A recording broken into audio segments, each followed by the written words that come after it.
अस्सलाम वालेकुम। आपके गले में खराश है, बार बार आप करते हैं, आपका गला एलर्जी की वजह से खराब हो चुका है, सर्दियां हैं, कुछ भी आपने खाया पिया आपके गले में लग गया, आपके गले में सोजिश है या आपको खांसी हो रही है, तो फिर आपको स्टेप्सिल्स इस्तेमाल करनी चाहिए। स्टेप्सिल्स मुख्तलिफ फ्लेवर में आती है।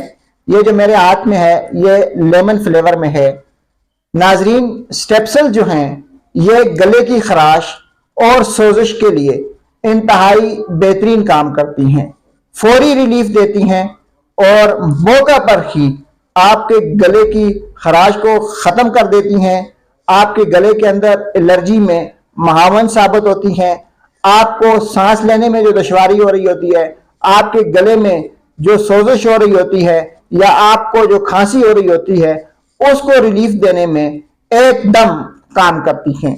इसको लेने का तरीक़ाकार ये है कि एक गोली हर 6 घंटे के बाद मुंह में डालकर टॉफी की तरह चूस लें।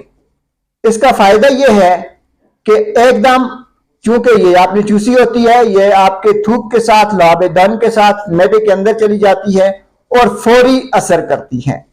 नाजरीन, आखिर में आपको फिर बता दें कि आपका गला खराब है, आपके गले में खराश है, बार बार आपको खांसी आ रही है, आपका गला खुश्क हो रहा है या आप गले की किसी भी बीमारी में मुब्तला हैं, तो आप स्टेप्सिल्स का इस्तेमाल शुरू कर दें। सर्दियों में स्टेप्सिल्स गले के लिए किसी नामत से कम नहीं।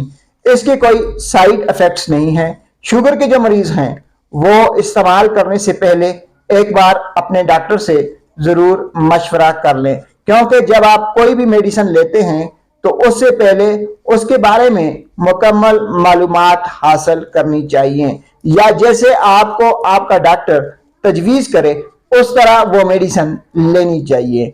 गले की खराश, खांसी, सोजिश और हल्के फुल्के गले के तमाम मसाइल के लिए स्टेप्सिल से बेहतर कोई इलाज नहीं, कोई दवा नहीं। शुक्रिया।